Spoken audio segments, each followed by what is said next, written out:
Then what about MIM? బీఆర్ఎస్ని finish చేసేసారు, ఒక మిషన్లో ఉన్నారు అనుకున్నప్పుడు ఎంఐఎంది ఏంటి అసలు? తెలుసు ఏం జరిగింది అనేది, బ్యాక్గ్రౌండ్లో హిస్టరీ ఇవన్నీ తెలుసు, 10 years పాటు ఎలా ఉన్నారో తెలుసు, అంతకుముందు కూడా ఎంఐఎం ఎలా ఉంది తెలుసు.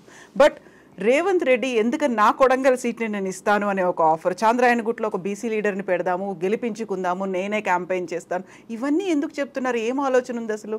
బిహైండ్ రీజన్స్ ఏంటి? I tell you. బీఆర్ఎస్కి ఫినిష్ చేద్దాం, ఎంఐఎంకి కూడా కాంగ్రెస్లో తీసుకువచ్చేద్దామని మా రేవంత్ అన్న ఈక్వేషన్. ఏమంటే బీఆర్ఎస్ ఎంఐఎంకి కూడా మర్జర్ తీసుకుంటే కొడంగల్ సీట్ అక్బరుద్దీన్కి ఇచ్చేసి డిప్యూటీ చీఫ్ మినిస్టర్ చేద్దాం, మీరు వచ్చేయండి, మేము సెక్యులర్ పార్టీ కాబట్టి ముస్లిమ్స్కి కూడా ఇక్కడ న్యాయం అవుతుంది, మీరు వచ్చేయండి అని ఆ ఈక్వేషన్లో చెప్పినారు. దానికోసం రిఫరల్ టు కాంటెక్స్ ఆయన క్లియర్ కట్ అన్నారు. చంద్రాయణగుట్ట కాన్స్టిట్యుయెన్సీ నేను లాస్ట్ టైం నగేష్ అని ఒక బీసీ ఫిషర్మెన్ కమ్యూనిటీలో ఇచ్చిన, మళ్ళీ అతనికి ఇద్దాం, మీతో ఓటు అడుగుతా మెట్రో రైల్వేలో వచ్చి అని అడిగినారు. సో ఆయన కాంగ్రెస్కి గట్టిగా చేయాలి అని, రైట్. ఫస్ట్ మా ప్రోగ్రామ్ బీఆర్ఎస్ ఫినిష్, దాని తర్వాత హైకమాండ్ చెప్తుంది రేవంత్ రెడ్డికి MIM finish. So step by step అవుతుంది. సో ఇప్పుడు కాంగ్రెస్ది 1 year కాలేదు, మా హనీమూన్ టైం నడుస్తుంది. ఎంఐఎంది 1 year కాలేదు, వాళ్ళ హనీమూన్ టైం నడుస్తుంది.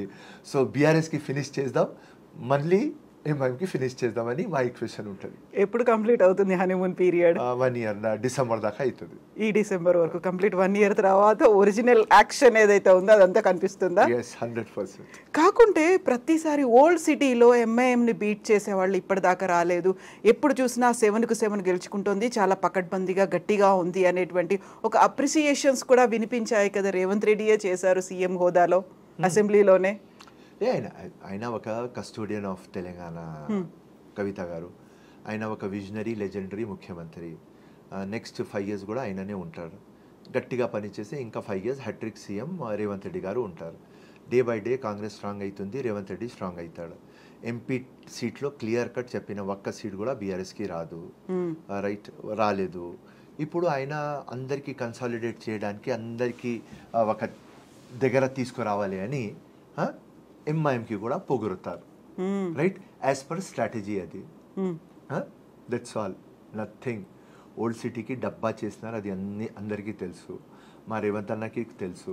మేము 100 సార్లు యాజిటేషన్ చేసిన తర్వాత, నేను వచ్చిన తర్వాత గాంధీ భవన్లో రేవంత్ అన్నతో అడిగేది, అన్న ఉస్మానియా హాస్పిటల్ మనం కన్స్ట్రక్ట్ చేద్దాం, మెట్రో రైల్వే మనం తీసుకువద్దాం, చంచల్గూడ జైలుకి మనం డెవలప్ చేద్దాం, ఏదైనా మల్టీనేషనల్ కంపెనీలు మనం ఓల్డ్ సిటీలో తీసుకువద్దాం, ఈ మొత్తం లంగా దొంగ పనులు నడుస్తున్నాయి, మొత్తం ఇంట్రెస్ట్ మీద నడుస్తుంది, ఉద్యోగాలు లేవు, ఆపర్చునిటీ లేవు, బ్లాక్ లిస్టెడ్ అయింది ఓల్డ్ సిటీ, ఏదైనా చేద్దామన్నా ఓల్డ్ సిటీకి, లేకుంటే నువ్వు కూడా బీఆర్ఎస్ లాగా కేసీఆర్ లాగానే నువ్వు కూడా ఉంటావంటే, లే ఫిరోజ్ వస్తేనే 3-4 monthsలో మనం డెవలప్మెంట్ చేద్దాం, అందరికీ కలుసుకొని తీసుకుపోదాం.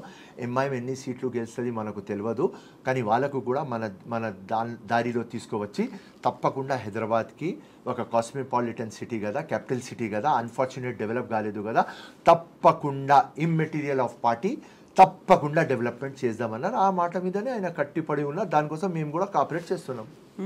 సో మీరు కోఆపరేట్ చేస్తున్నారు, బట్ ఎంఐఎం ఎందుకు ఆ 10 ఏళ్లలో మెట్రో రైల్ని ఓల్డ్ సిటీ దాకా తీసుకురావడానికి, ఫలక్నుమా, చాంద్రాయణగుట్ట దాకా తీసుకురావడానికి ఎందుకు కోఆర్డినేట్ చేయలేదు? కోఆపరేషన్ ఎందుకు లేదు?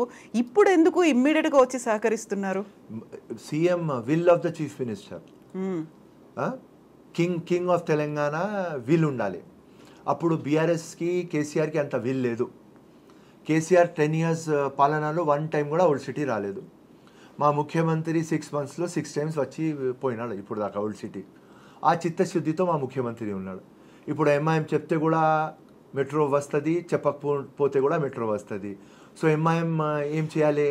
అరే వీడు ఎవరు అయ్యాకి వినాడు మా రేవంత్ రెడ్డి, సో కాంప్రమైజ్ చేయాలి, కాపరేట్ చేయాలి, ఆ లైన్లో రావాలి. అప్పుడునే పబ్లిక్ మనకు ప్రేస్ చేస్తుంది. తెలుసు వాళ్ళకు, స్మార్ట్ ఫెలోస్, లంగా ఫెలోస్, షార్ప్ ఫెలోస్, దొంగ పనులలో వాళ్ళకంటే స్మార్ట్ ఎవరు ఉండరు. దానికోసం లైన్లో పడినారు.